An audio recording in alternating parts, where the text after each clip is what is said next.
can imagine the effect this would have if, say, you've got a 250, 300, 400-man battalion, particularly at close range. However, this has a great tactical disadvantage. Everybody's unloaded simultaneously. Now, that's why you do it at long range. It's not going to matter a whole lot. And this is why sometimes you do it at close range, because you want to just cause a lot of casualties at once. But there were alternative methods available to battalion commanders and field-grade officers to control the fire of the battalion so that they would have some men firing while some were loaded. And we'll now demonstrate several of those to you. The first he's going to demonstrate is fire by company, where each company fires independently at the direction of its captain. Battalion, fire by company.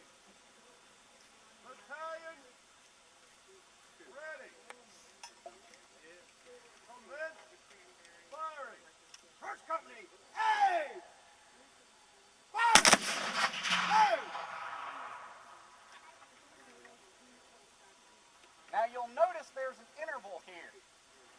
If you're paired up with another company, normally you fire 1, 3, 5, 7, 9, then 2, 4, 6, 8, 10. Then the first two companies work together, the third and fourth, the fifth and sixth, on down the line. You don't have the other company fire until the company that is already fired is ready to fire again.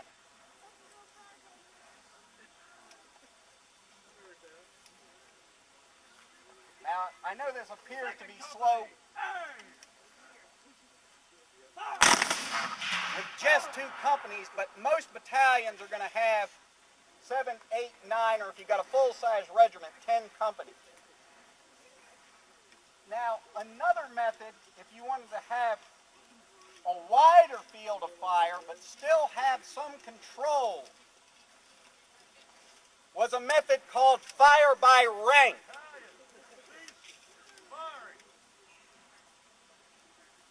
Now, in fire by rank,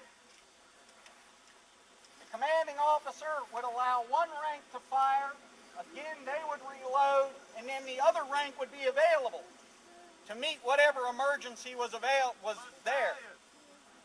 Fire by rank. Rear rank. Ready. Hey. Fire. These guys have been working. They got nice crisp volleys.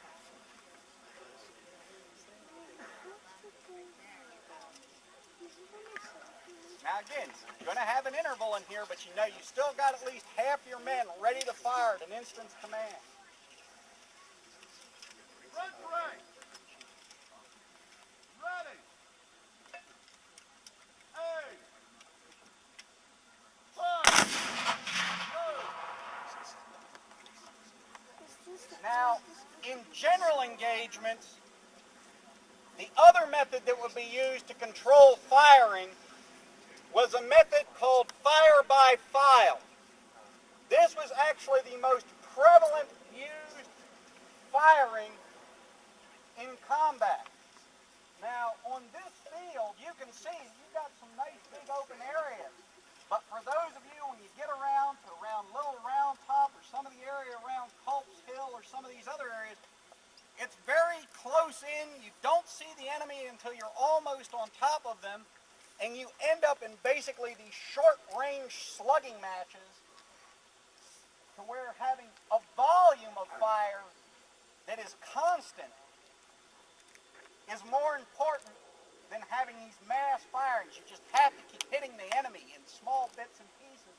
And the way this was done was fire by file, where you would start with the right file, two men, one behind the other of each company, and you would fire down each file, and basically by the time, if we had full-size companies, by the time the left file fires, the right files have already started firing again. And you could do this, you would be directed to fire by files until you were given the command to cease fire.